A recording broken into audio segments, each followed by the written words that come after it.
We are here for NACO 2024 Annual Conference edition of Talk of the County. I'm here with Anthony Trotman, the Deputy County Manager of Consolidated Health and Human Services for Mecklenburg County, North Carolina. And he happens to be a colleague and a friend and a former Team Franklin County member. But he moved on to play ball on another field in the city of Charlotte, and we're getting over it. We're moving on. It's been almost a decade, and we're still in a transition process. And it's been almost a decade, I realize, since Mr. Trotman was the director of the largest agency under the Board of Commissioners, Department of Job and Family Services. He oversaw some major initiatives there in the information technology space, came and was a part of a major move to the Northland facility that we are at this date. That was a consolidation of 3 facilities into one. At least, and we were successfully able to do that.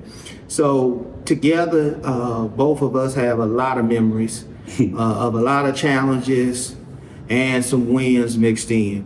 So, Mr. Trotman, let's talk a little bit about your background and how you found yourself in the health and human services space.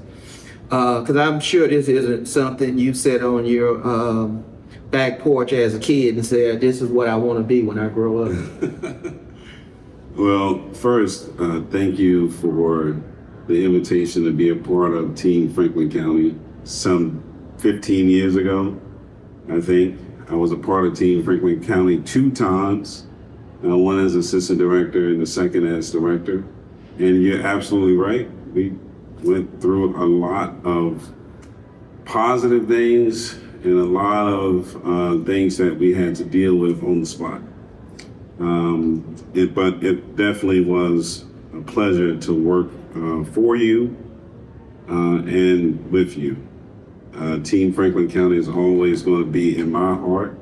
In the last 9-10 years, although I've been in Mecklenburg County, I have talked to members of the Franklin County team every month for the last 50 years.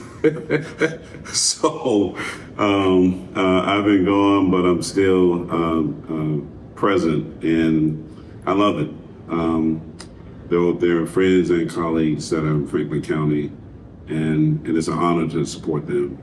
But how I got into this space, I grew up in St. Augustine, Florida, and I remember getting my first pair of eyeglasses from the Human Services office. And I was always kind of wondering, how all that stuff worked. But after I left St. Augustine, I joined the Air Force, and I spent 9 years in the Air Force in the intelligence industry, stationed in Anchorage, Alaska, and Omaha, Nebraska. Some pretty wild places. Wow, what was that like? How many people that looked like you were in Alaska at that time? There were a number of people, because there was an Army base and there was an Air Force base that was there. And so I was 18 years old. In cold. And I had never saw snow in my life. And then I went directly to Anchorage, Alaska. So, and then they sent me into Omaha, Nebraska, this little kid from St. Augustine, Florida. From there, I went to Raleigh, and I started working in the insurance industry, but I wanted to do more. I was a claims rep for multi-accounts. But there was an opportunity that opened up for me to work in the healthcare industry because I got my master's in healthcare administration. And that's specifically where I wanted to work at. That opportunity took me to Columbus, Ohio, where I worked with Ohio Health. At the time, Ohio Health purchased several outpatient facilities that they were losing $500,000 a month on. And so they brought the firm that I was working with to help them turn a profit. From there, I went and joined the Medicaid office at the state of Ohio. Still in the healthcare industry, but it was, a really good opportunity to expand my understanding of all of healthcare.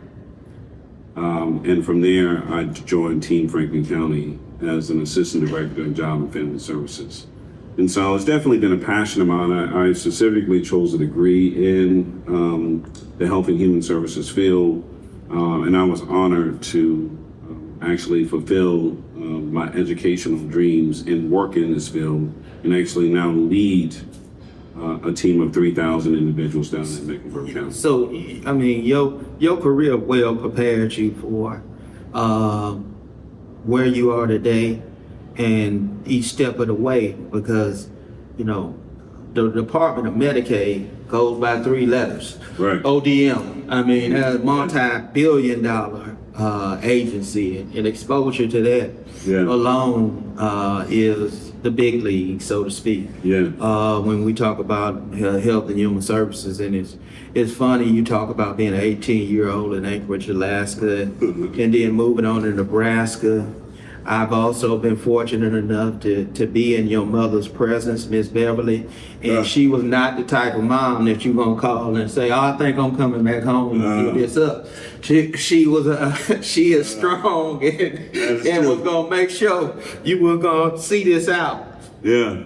So you didn't have looking back, So like one of our quotes that bonded us, failure is not an option. She was a failure is not an option mother raising you up. Yeah.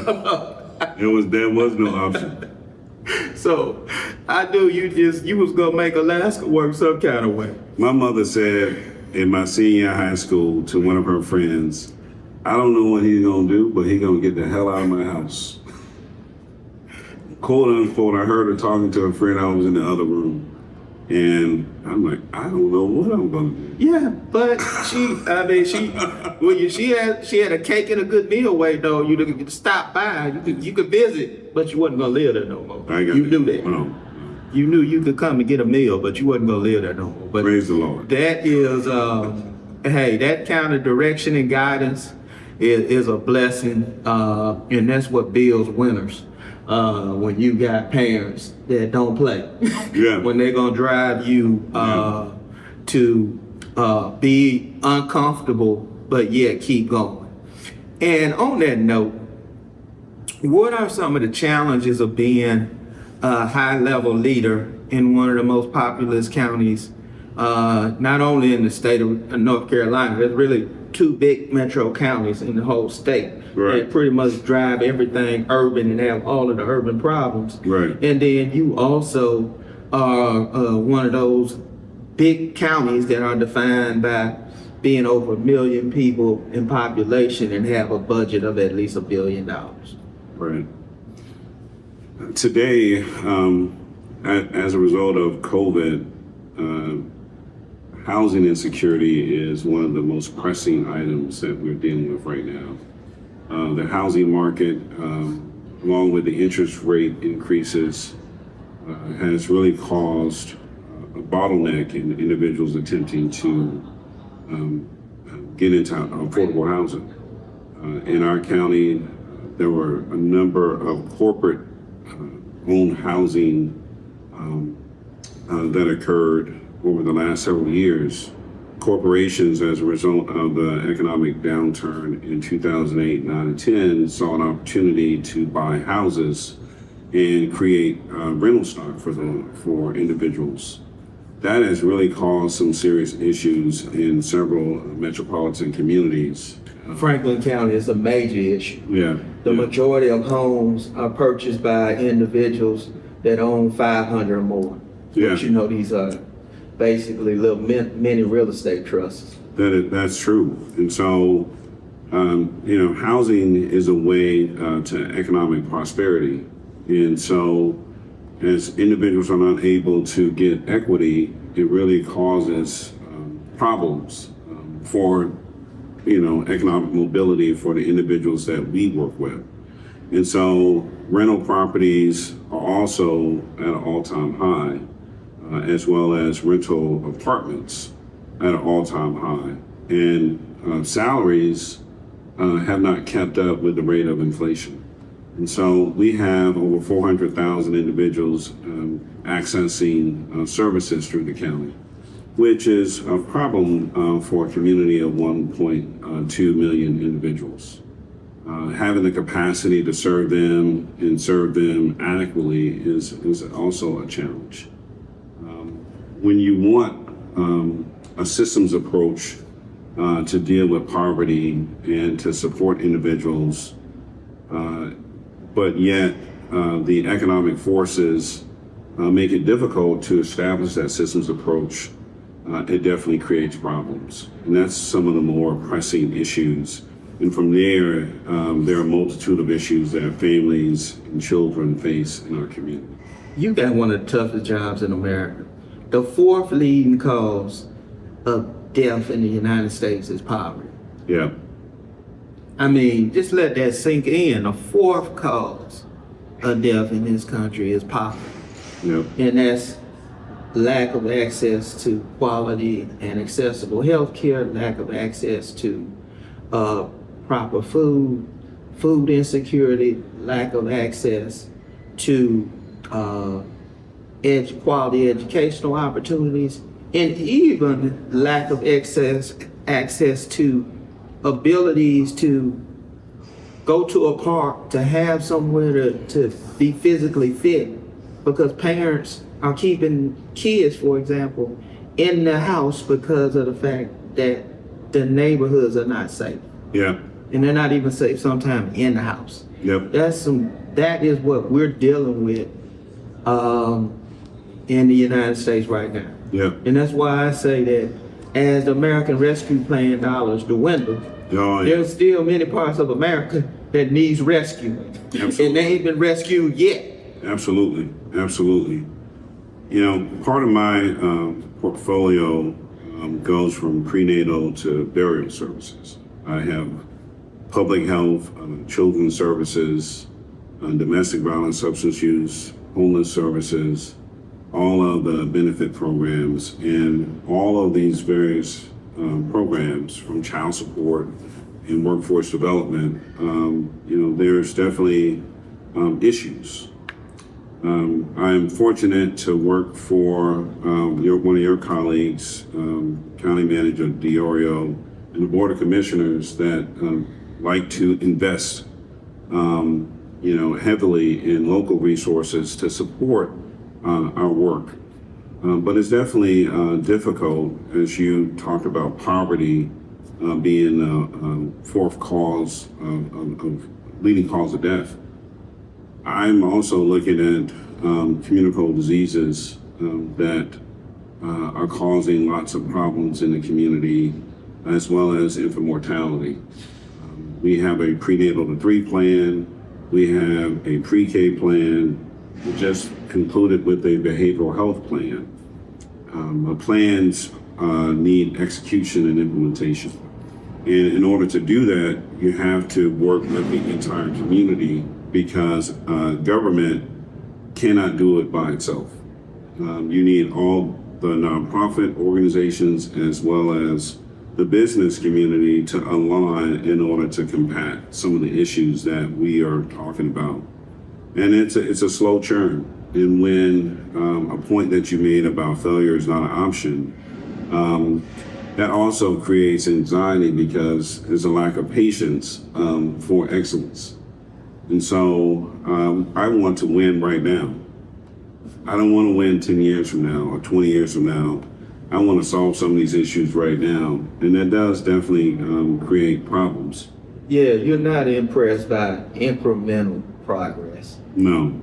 You know, I've seen you look at dashboards and you like to see green, but you also want something done immediately about the red light issues. Yeah. It is difficult when you don't control your customer base. Yeah, you know you can be intimidating. You know that? Well, That is a part of your leadership for some. well, Is it on purpose? I demand excellence. I demand excellence from everyone around.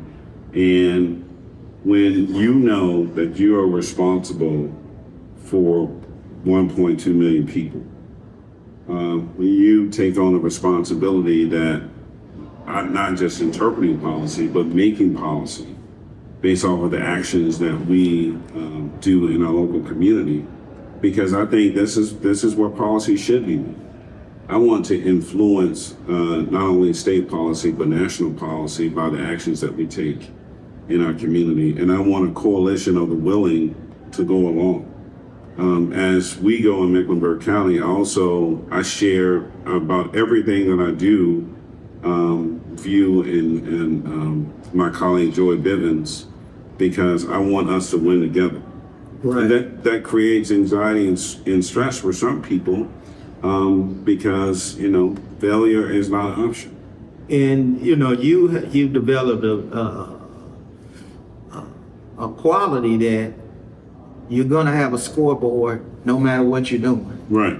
And you're gonna measure yourself, and you're gonna measure those around you, and you're gonna be unapologetic about it.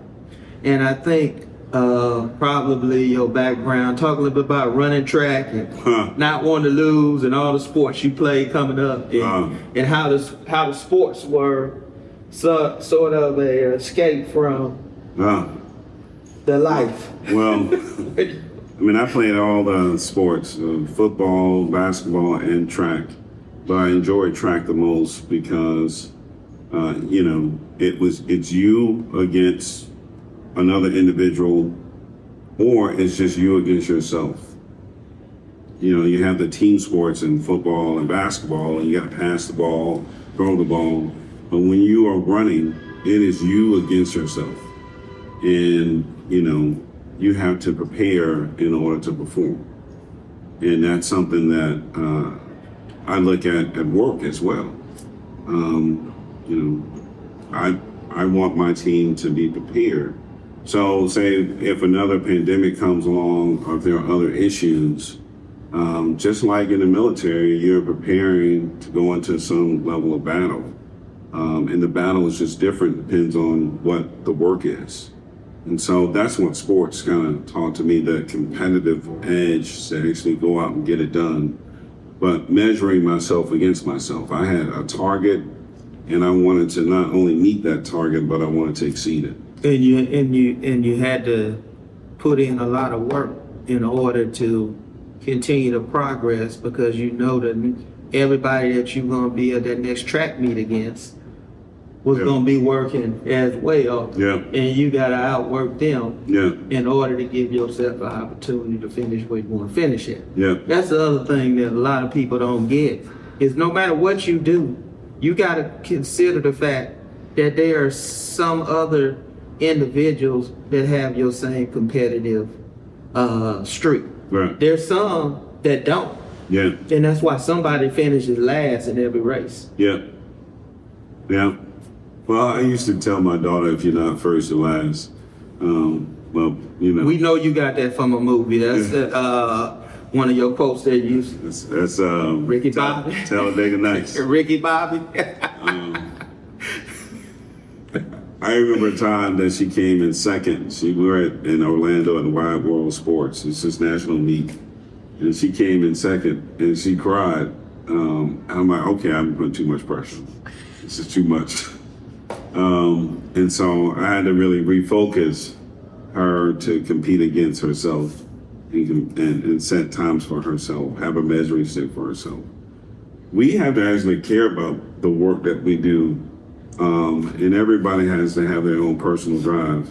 And then the team score actually can be great if everybody, prepares themselves for whatever the job is or whatever the sport is. I was talking to a group of aviation students, young kids that are learning the possibilities in aviation, and I told them to aim high and always reach for the sky and go as high as you possibly can, because when you miss, you're gonna be further by going on the journey, having that attitude. It's good. And I said, you cannot just settle for being average. You got to keep pushing yourself. Yeah. Learning other aspects of work and how government actually works, I think, is critically important. And that's part of that whole preparation. One of the things, key takeaways I got from you was when you would go to New York and meet with the rating agencies, and understanding that every person within Franklin County, had a piece of the AAA bond rating that Franklin County continues to have. If there are negative articles in the paper because government is ran poorly, if a department is running poorly, and it continues to be negative press, those rating agencies look at that information and could cause Franklin County, any county, to have a negative impact on the rating.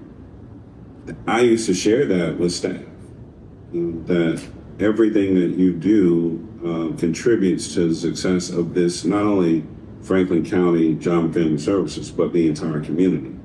The amount of money that we're able to borrow to build bridges, roads, and highways, to invest in schools and other buildings, directly related to the work that everybody within Franklin County did.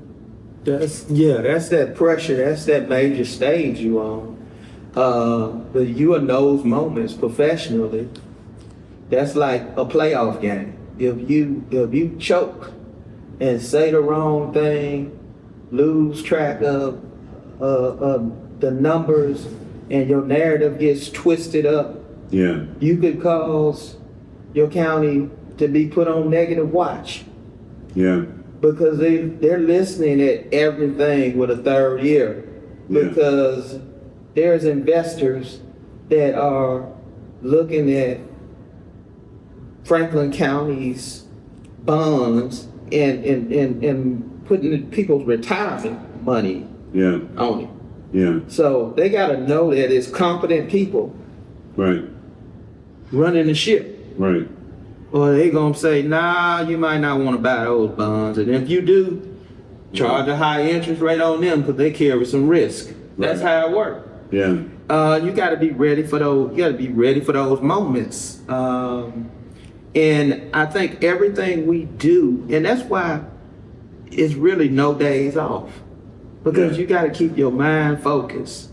And is it fair? I don't know, but when you shut it down, you got to really pick your spots. You need to be somewhere in the middle of the ocean, where you just away from anything, where nothing nobody can call you, nothing that can go wrong, because you like totally removed from it. But otherwise, you always in the game if you're around, and then there's an expectation that you perform.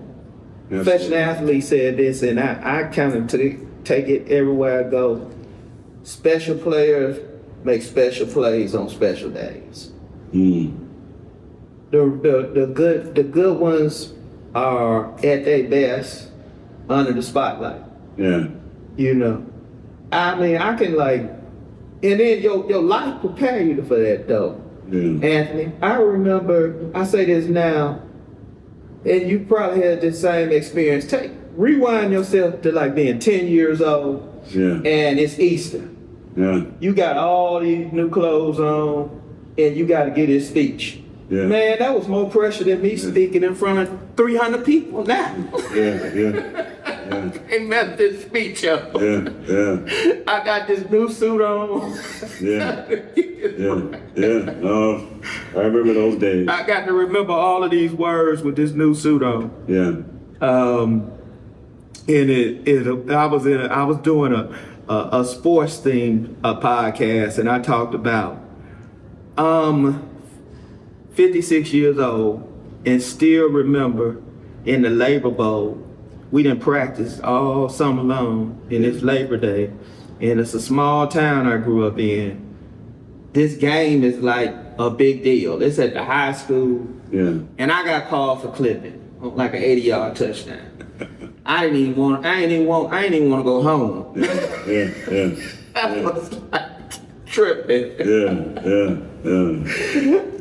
I didn't know. I joked around. I said my athletic career was over, and I ain't even know then. I didn't never sign that national letter of intent. It probably began that day. Yeah. I mean, but that is the way life is. You have those moments, but you have to learn through adversity. Yeah. You have to have a resiliency and learn from those adverse moments that you face. Yeah. But let's go back to poverty and let's look at the way things are today. Think about the fact, and I could be wrong, I was having this conversation.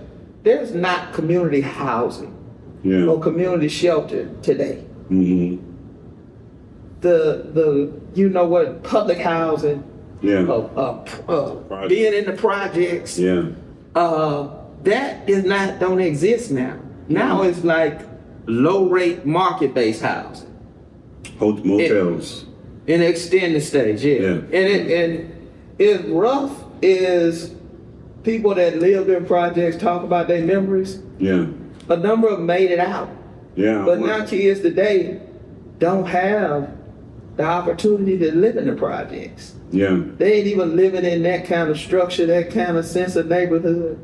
I mean, I know people that I grew up with, they proudly say they from this project, they from this hood. Yeah. Because they had that sense of community. Yeah. And a lot of times they didn't even realize how bad their circumstances was until they got out. Yeah. Yeah. Emergency shelter systems is supposed to be 1-2 days. And then you move on to wherever you're supposed to go. Maybe a week. People are staying in emergency shelters now for years. And this is happening throughout the country.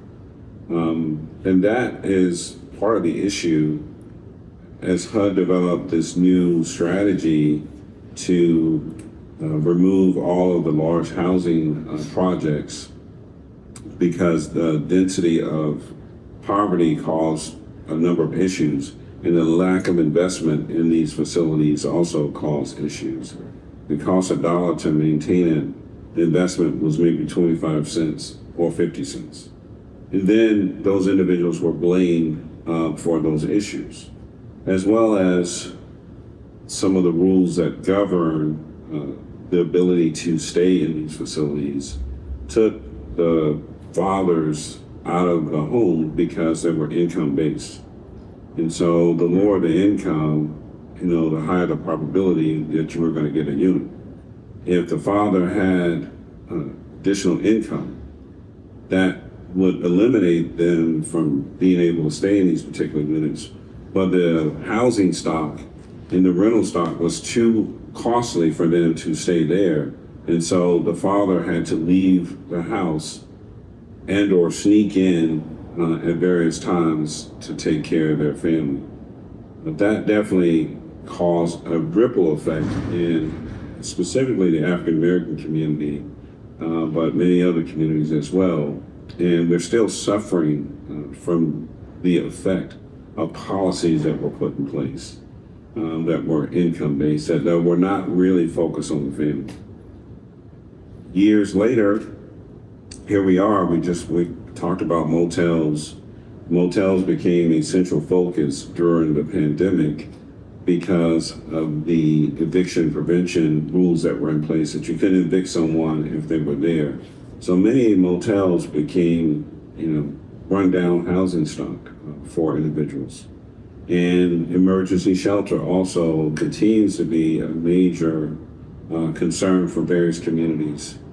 We have to develop strategies that's not just focused on one population, but we have to do 2 generational strategies to combat the issues. We have the adults and then we have the children, because you gotta, at some point, stop the bleeding from dealing with some of these issues. How do we prepare these kids so when they turn 18, they either can go to college or a career or the military? There's 3 different options: trade schools, is a major option right now because of the lack of availability of individuals in construction trades. It takes sometimes months for you to get somebody to come out and repair something in your house. And so these are really good job opportunities. We have to have a strategy to deal with that. And we also have to have a strategy to deal with the adults, because we have to empower the adults to take responsibility for themselves and their particular communities. I want you to share with our podcast audience and elaborate on it a little bit. The quality of schools is talked about a lot. Yeah. And there's a lot of pressure on school administrators. Sure. There's a lot of pressure on teachers in the classroom, because every child does deserve to have a quality education. But one thing that you would say, and you probably still say, but remember, they go home. That is true. Yeah. And I knew what that means, Yeah. but talk a little bit about on this podcast what that really means. A lot of pressure, I think, is put on teachers to not only teach whatever their subject matter is, but also raise their children. Kids come to school not prepared to learn because of whatever's happening in their household or emergency shelter or hotel.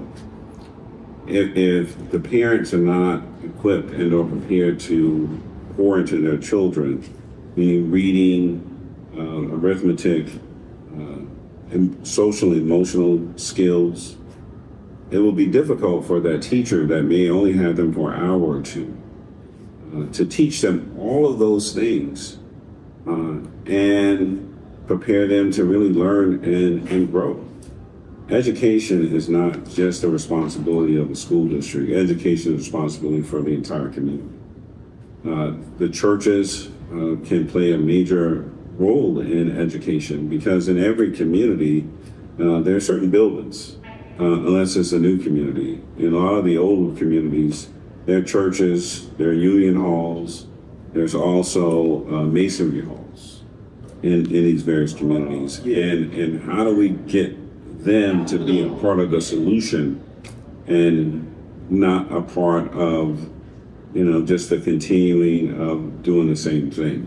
Yeah, it takes that whole package of wraparound services for a child to really succeed.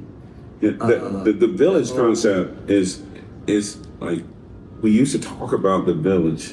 We used to talk about knowing our neighbors and knowing, family members coming in and chipping in.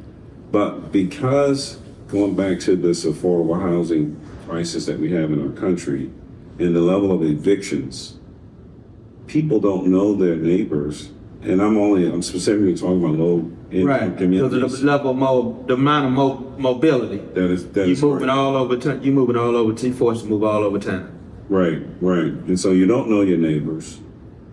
People are moving into the major metropolitan areas because there's more resources and opportunity. So these communities are now becoming these multicultural communities, which is a good thing, but it creates issues when you don't have a sense of community. That is something that I think we can invest in and then reinforce, empowering communities to take care of some of these pressing issues in every community. And the number one thing is education. Yeah. As a leader, is there one single thing that keeps you up at night?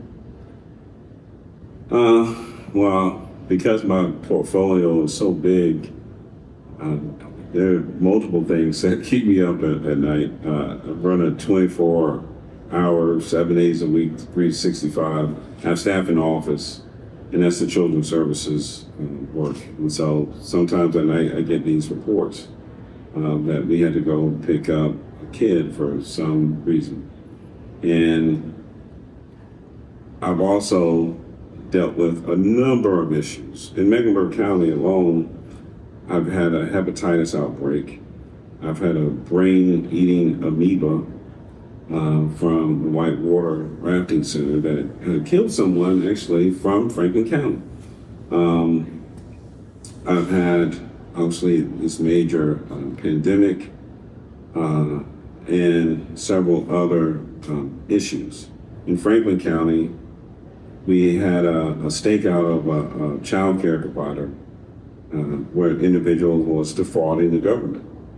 We also had an issue called Project Veritas, where an individual came in with a Russian hat on and was trying to discredit the Affordable Care Act. You never know what's going to come at you on any given day. All those things, including this global pandemic, you don't know what's going to hit you that next day. And I feel like, many times that we're in the real world and others are in the matrix. You got it. Yeah, you got. I can't stress enough. You got a plan because organically, stuff happens. Yeah. And because it's a PG podcast, I would say stuff happens. Yeah. So you need to have a plan. You need to be prepared. Yeah. You need to be well studied. Yeah. Because you're gonna deal with a lot of different situations. Yeah. In your line of work, you're in charge with looking out for the welfare of the most vulnerable residents of Mecklenburg County. Yeah. In various different ways. Yeah. And yeah, I mean, it's hard to find someone that does not have a deficit somewhere Sure. where they need some kind of help. What is the state of mental health in Mecklenburg County, particularly in populations that tend to have a stigma associated with seeking help? Well, it's interesting. It's an interesting question. Part of the issue right now is it's deemed there's a lack of access. And so people access services sometimes when it's too late. And that's in the emergency room. And many things could be prevented if they would have accessed services prior to. But there's a stigma to even attempt to get therapy. That's for those people. So people don't get it until there's a real breakdown. And there's a bottleneck of resources for an emergency response when it comes to behavioral health care. Hospitals are overrun. Mental health facilities, the strategy for the large mental health hospitals has changed to community health. So, we got it? I don't know what happened with this. Yeah, you're good. We good? Yep. Okay. Start over? Yeah, if you don't mind, just pick up wherever you stopped and we'll just edit it together. Good. There was a national strategy to close down many of the large mental health hospitals. And It happened all over the country. It happened in Ohio, I know. right.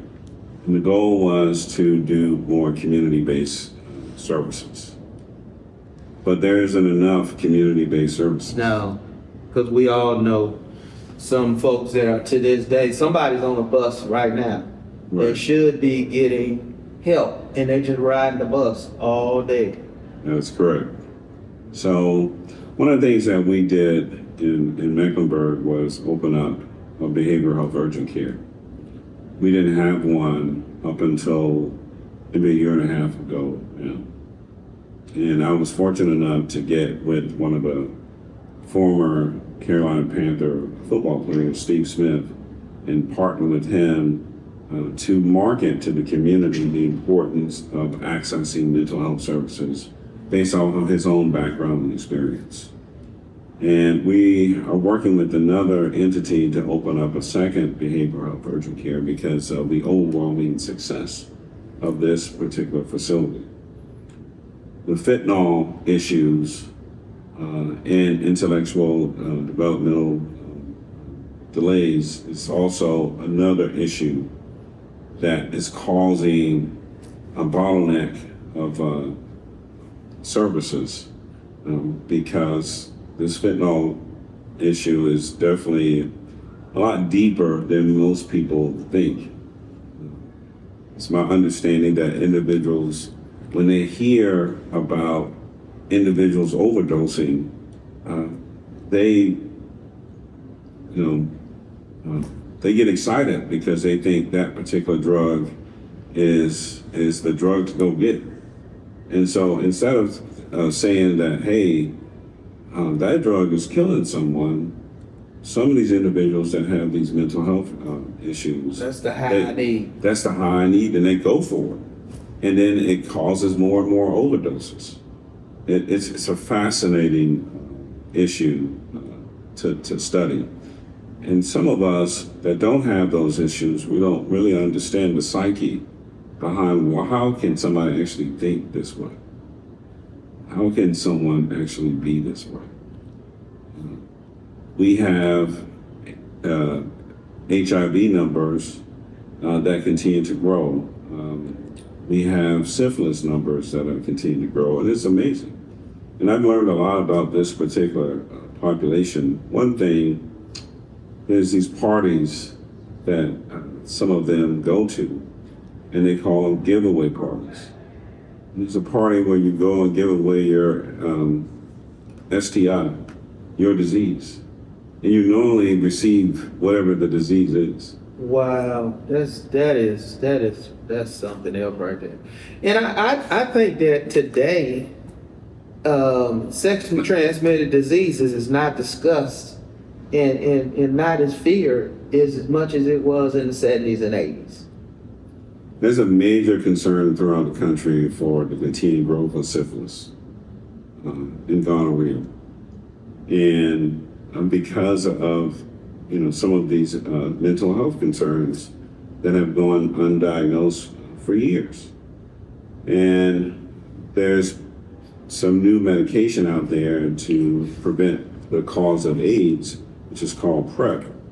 And so some individuals feel like if I'm able to access PrEP, that I'm okay, but they continue to get some of these other diseases, to include now monkeypox.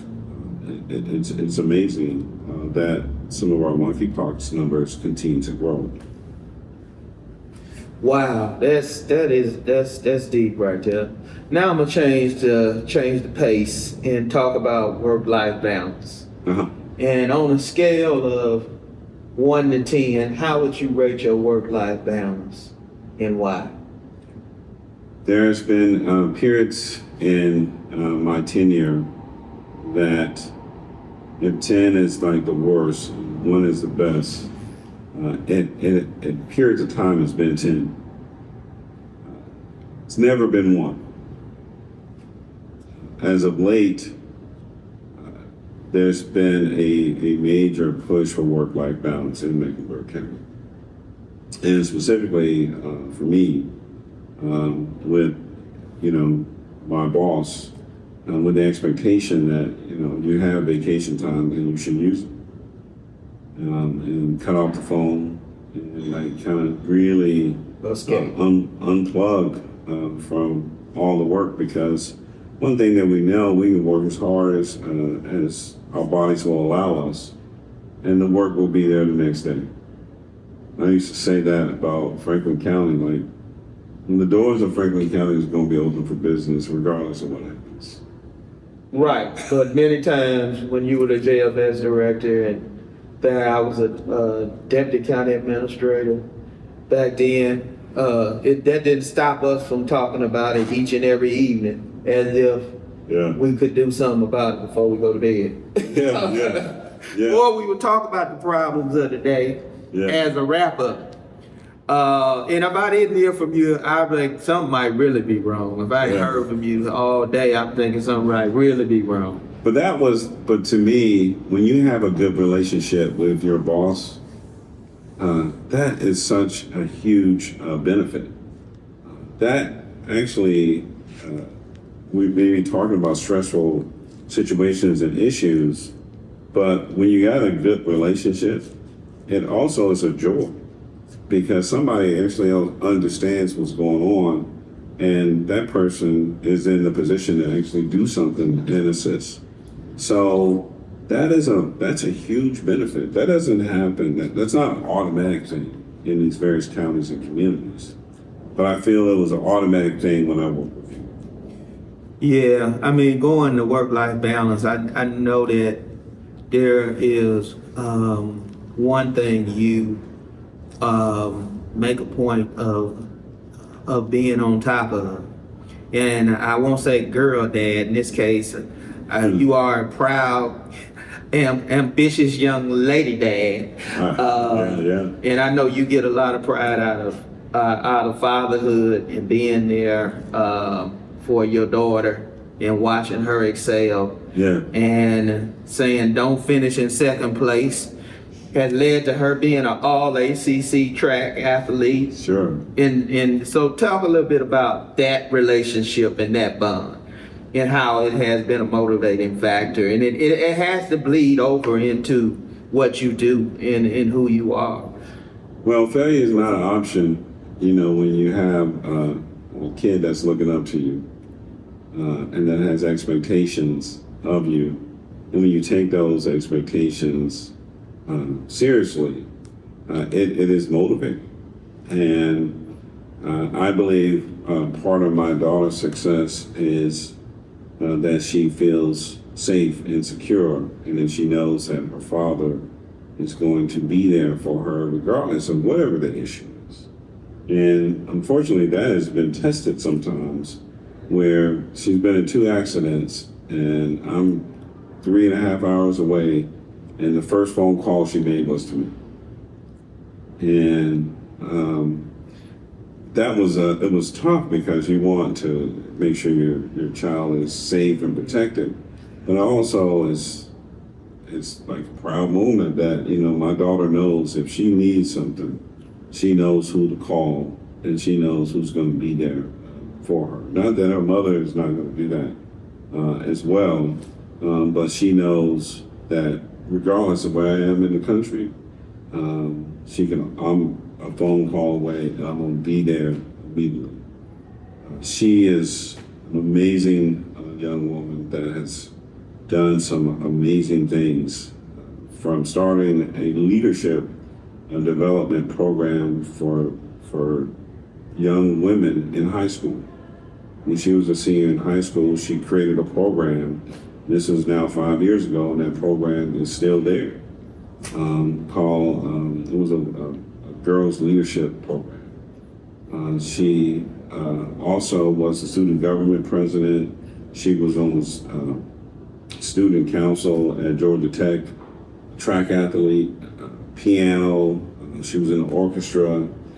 She's done just a ton of things, and she's now preparing to be accepted to go into law school because this was part of her dream.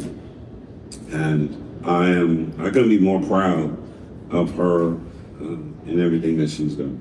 We talk a lot in this field about you can't be what you don't see, and we try to create exposure, not just for our kids, but for everybody's kid. Sure. We want everybody's kid to be able to see what they can be. Yeah. And it's very difficult to do that when it's only in a book. Yes. You don't see a real live, breathing figure. Yeah.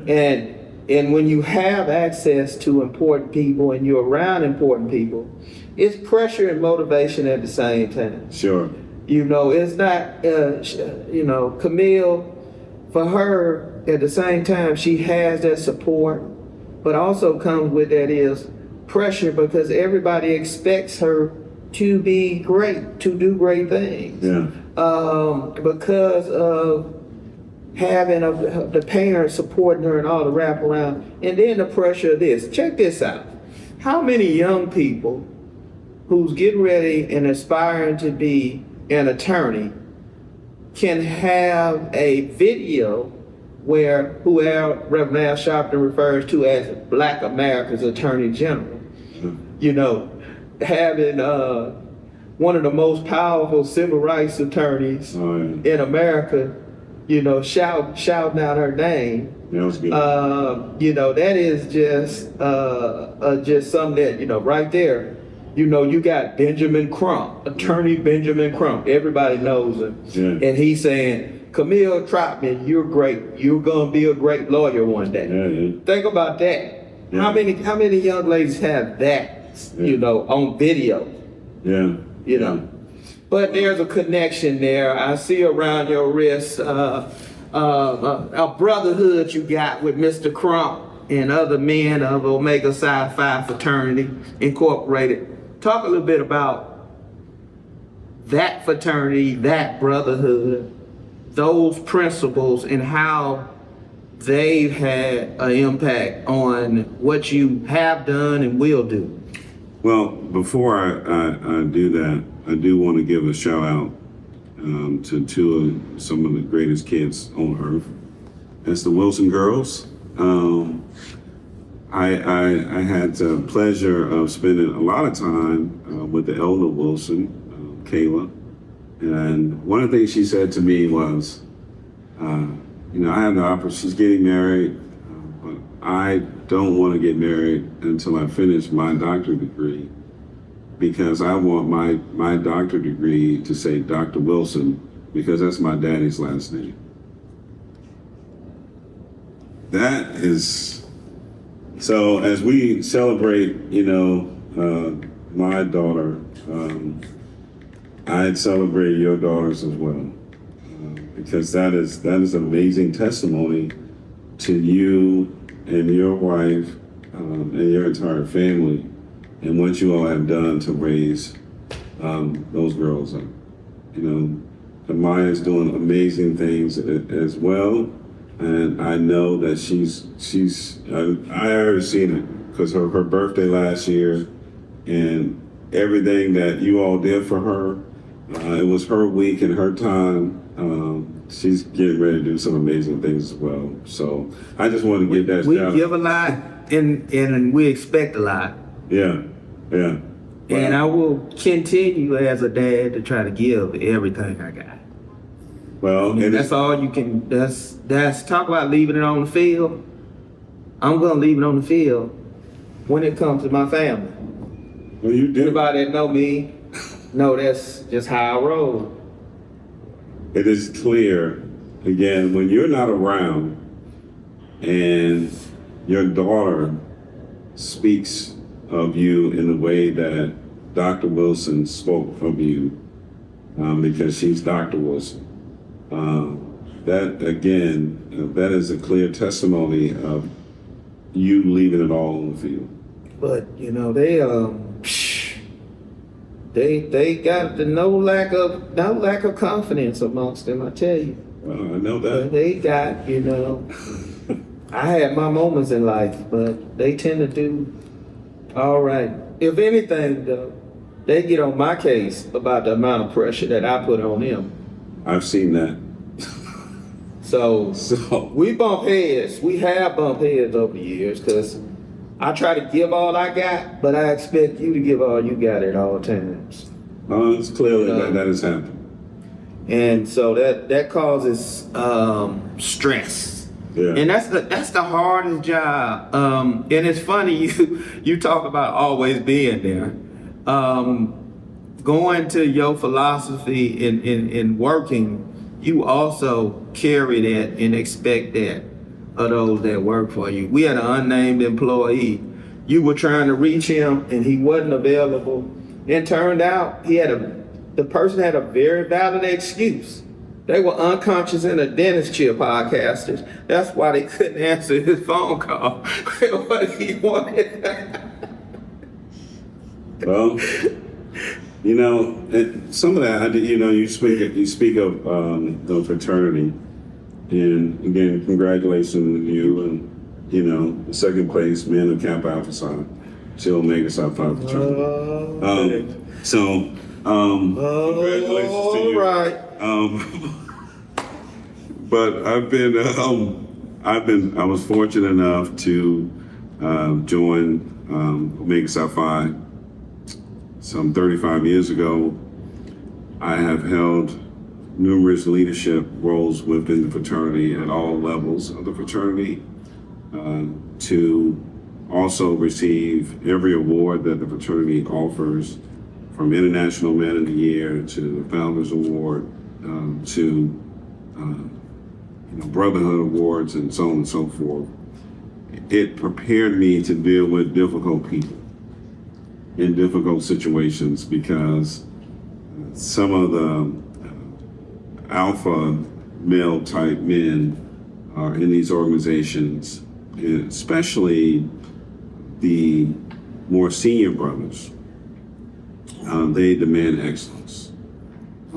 They went through a lot, as these organizations were founded over 100 years ago. For these organizations to still be here, that says that there were a lot of things that occurred throughout the tenure of the organizations. And there was just excellence. And so there was an expectation on me that when I joined the fraternity, that I was going to finish school. The conversations were similar to the conversations that you had with your daughters, with some of the older brothers, that you're going to finish your education, and that you're going to handle every issue with the tenacity and grace. Expectations are high because we represent a legacy of leaders, and that's something that I'm very proud of. I'm proud of all the organizations that stand for high aspirations and manhood and scholarship and perseverance and uplift. I'm proud of all of the organizations, and I'm happy to be joined by you now in these organizations.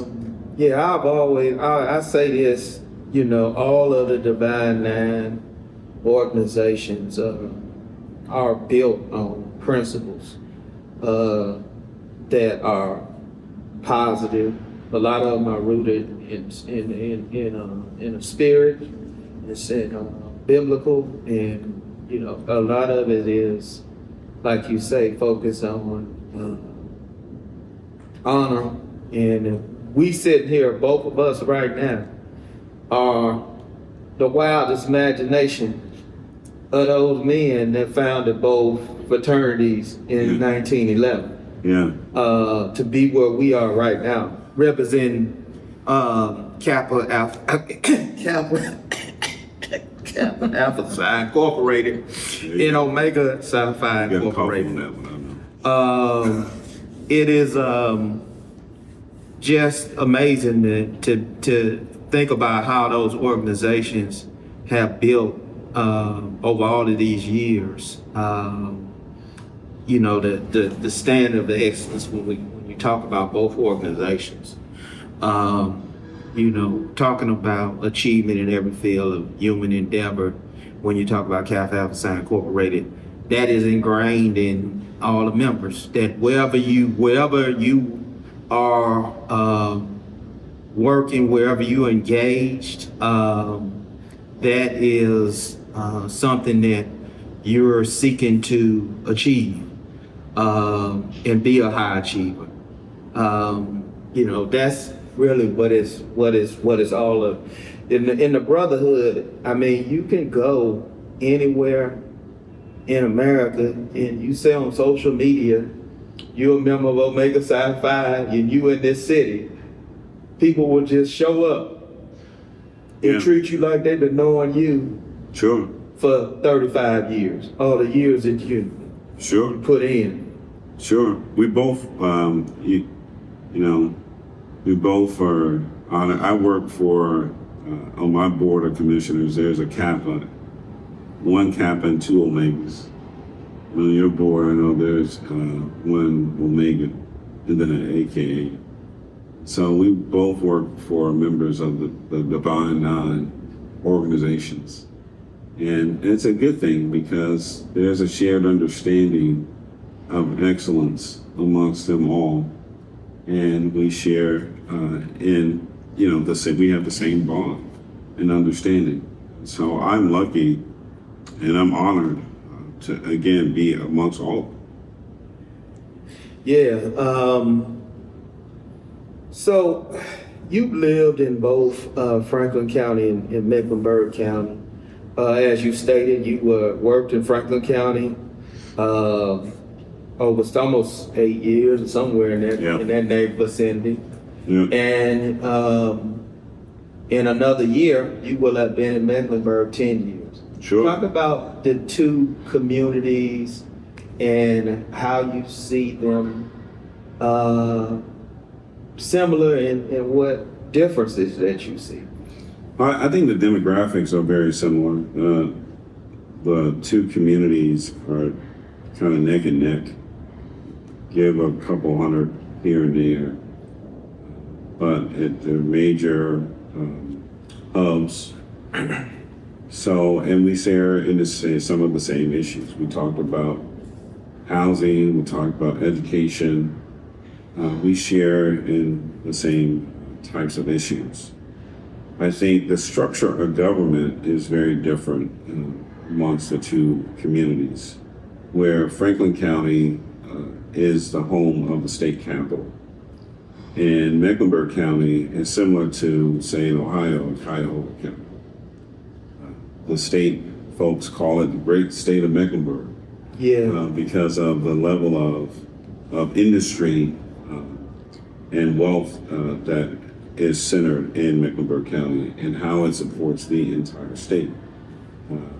And the structure of county government is very different there as well, where there aren't levy agencies in Mecklenburg County. There aren't separate entities that govern most of the departments. Again, I oversee public health and children's services, where public health is under the city in Franklin County, and children's services is a levy agency. So that's some of the differences. And then I know in Franklin, it's a county administrative form of government where many of the commissioners are really a part of some of the day-to-day decisions as it relates to contracts. Where in Mecklenburg, it's a county manager form of government where I sign, I'm like the last signature as delegated by county manager on many of the contracts. And the board, beyond approving the budget, they never see the contracts. So there's some nuances and differences there, but I think some of the same issues and the same coalitions exist in both communities. Have you adopted all the sports teams in Carolina now? Not yet. I'm still a Bengals fan as it relates to football. Who they? So, it's difficult. I think we were the worst team in the country last year, the football team. In basketball, we have new ownership, and so I have high expectations for the basketball team, Charlotte Hornets now, and they're going to overcome. So we'll see what happens. They had a couple re-signings here recently. Yeah. The Hornets have, and they re-signed Miles Bridges to a 3-year. I like him. He's good. They needed that. So they write big checks in the Spectrum Center. Yeah, I write big checks, and the ticket price is going up too. And it's a thing. I mean, I sit on the Experience Columbus Executive Committee and Board, and we're looking at a scoreboard, and we're looking at Charlotte, like we can't let them be out in front of us like that. We gotta come with it. But Franklin County, the investment in the Hilton Hotel definitely was a huge win for Franklin County to score many of these large conferences. That's a big change. In Mecklenburg County, the weather is just a huge attraction, and it's a banking center for the East Coast, beyond New York. So My people want to come goodness. there. I tell people every day that who knows where Charlotte would be at if the banking crisis didn't happen in 2008, 2009. Yeah, You know, they had began to swag and say, we the Wall Street of the South. Yeah. You know, we doing it. yeah, All of them buildings with banks' names on them were just sprouting out. yeah, All the tall buildings, some of them have changed hands now, and banks have consolidated. sure. But it's coming back. I mean, I remember my first trip there, probably about 16 years ago. I was like, yeah, this is what's up. This is the place where all the trade is happening. Sure. The finance, being a finance person, I was like, oh, this is nice. Then Too Big to Fail happened. Yeah, And we all know what happened after that. But again, life is about resiliency, and cities have to be resilient, and counties have to be resilient. And I think you all have bounced back and recreated some things and filled gaps with new enterprises, and will in the end, sure. look different and be different. Sure.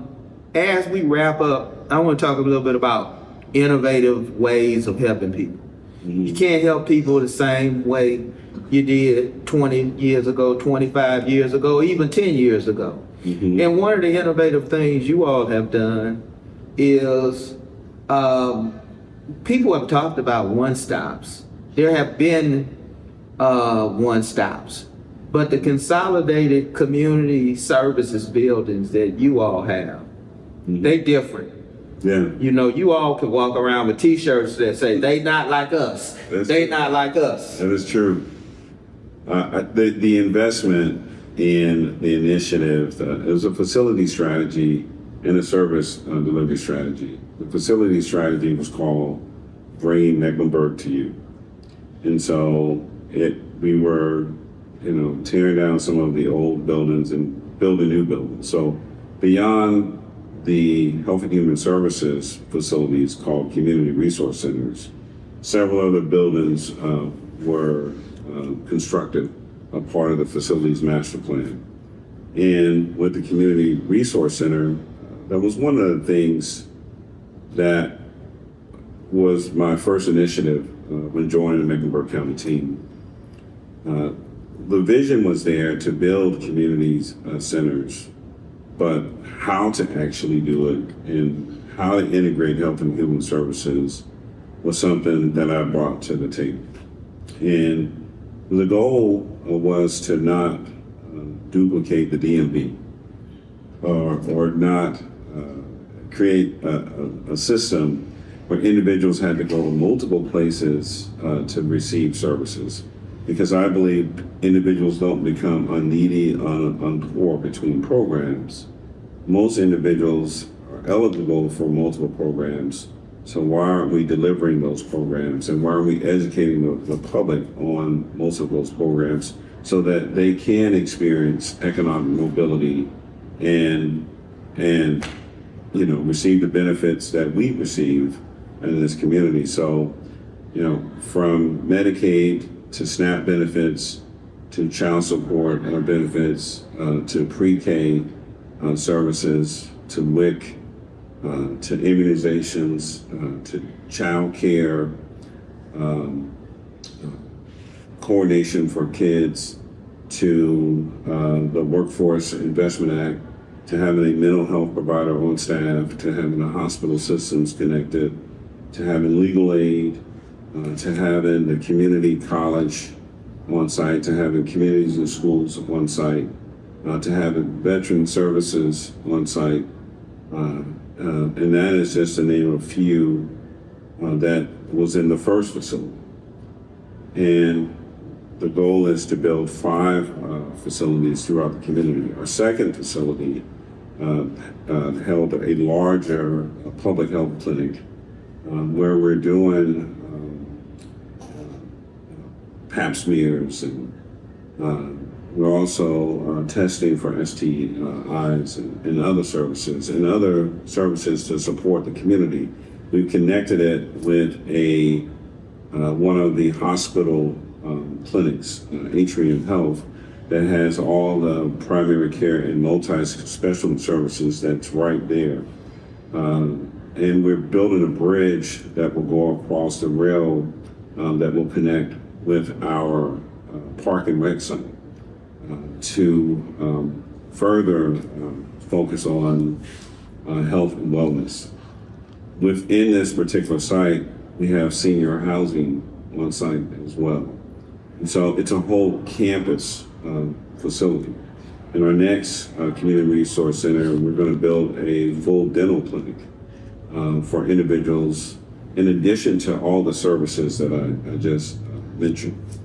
And we're going to just continue to go. The goal is to not just look at county services, but to look at services through the lens of the social determinants of health, and then align our services based on those social determinants and the data and heat maps in a particular community in order to meet the needs of that community.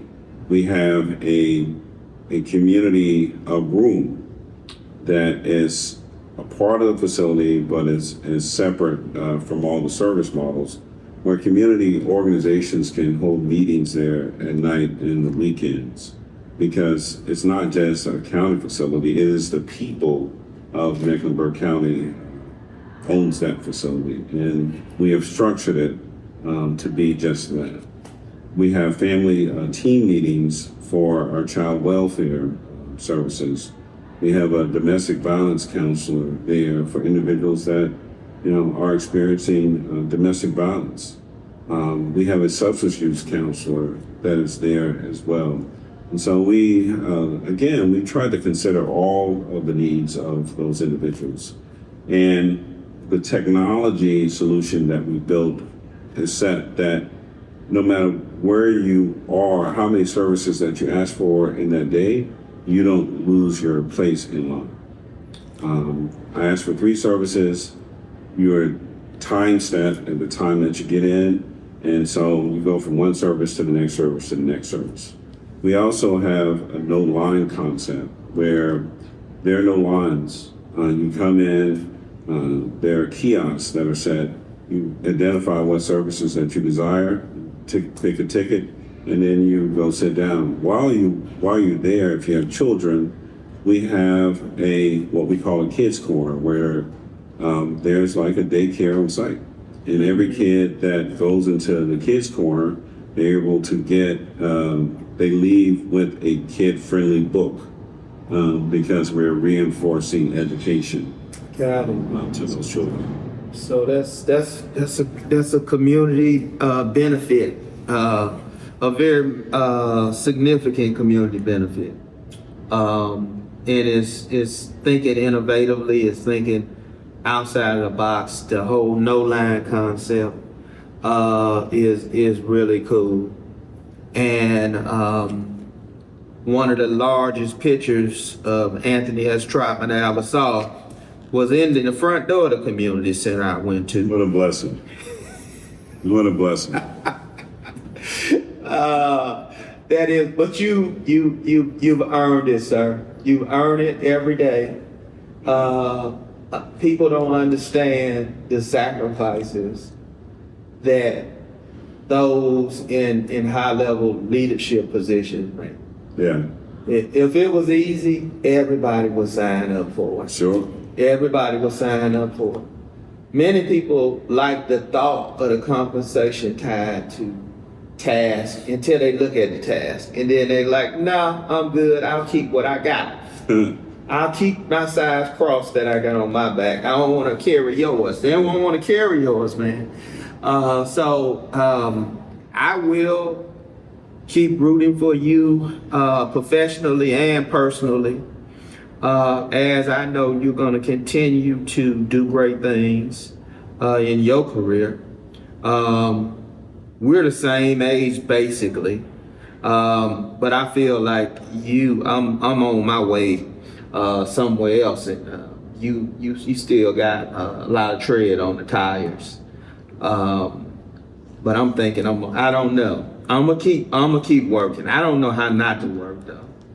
We got as much 'cause tread I as enjoy one it. another. My tread ain't no different than yours. I mean, I enjoy this work. It's gonna take a real policy wonk to probably listen to this whole podcast. But it is what I think both of our passions have become respectively, and that is trying to put our residents in the best position possible to succeed in an equitable fashion. Yeah. You know, I keep repeating that I'm not just looking at my circle doing well. We need everybody's circle to do well. Sure. And our goal, respectively in our line of work, should have first be for everyone to eat, but ultimately for everyone to eat well. And you talk about a strong community, a strong county that can't be stopped, Yeah. is when you are able to spread prosperity and physical wellness Sure. and safety across over 1 million people, and you can do that consistently. Yeah. That's what winning looks like. Yeah. Well, I believe in the old Beat Out Sassoon tagline: if you don't look good, I don't look good. So So, you know, until everybody looks good, there's a lot of work to be done. And I'm just the lucky person that gets to do it every day. So what is the favorite thing that you do when you're offline?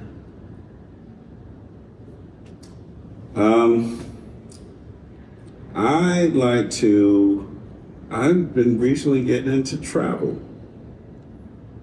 and going to see different things. A few weeks ago, I was down in St. Lucia. I took my daughter and 2 of her friends to St. Lucia for her college trip, and I enjoyed unplugging. Phone didn't work down there, so I couldn't actually look at my emails and do any of that. Mm-hmm. And I'm planning to go to Barcelona. And on a cruise, my first cruise. I've never been on a cruise before. For days. I know you have. I love cruising. So I'm looking forward to that, going at the end of August for 7 days. So I am starting to really enjoy the unplugging. I don't golf like some people do. I have golf clubs and I hit the ball, but I'm not good, so I don't enjoy losing. And so, you know, that's difficult. But I'm enjoying now totally unplugging, along with spending time with family, good friends. That's most joyous stuff that I do. That stuff there really, that you find out really matters once you sit back and think about it. We're wrapping up this Talk of the County podcast, live from Hillsborough County, Florida, the greater Tampa area. We are here 3,069 counties in America. And the National Association of Counties is the advocate for counties, both large and small, both rural and urban. So we will be spending the next few days discussing NACO's policy platform in many agencies. And I will be here as the president of the National Association of County Administrators, chairing board meetings and doing other activities. So we will, in fact, be extremely busy. Mr. Trotman and I both will be extremely busy. So I want to thank Mr. Trotman for taking out the time to be a participant in Talk of the County. This is a podcast that was built in the beginning on educating, inspiring, and me trying to sprinkle in a little entertainment, because I really wish I was a comedian in another life. But I'm not. I'm a public administrator, which many people will see as a job that's boring, but it is far from boring, because I see many things and deal with many personalities, and every flavor of chocolate is in the boxes that I'm responsible for. So it is not boring. So we will be talking again. Hope this episode is an informative one that has been focused on health and human services, and a lot of other side conversations that only I could have with an old friend and colleague that has been in the wars of this public life we both lead. So in closing, what I always say, do you, because nobody else has time to. Thank you.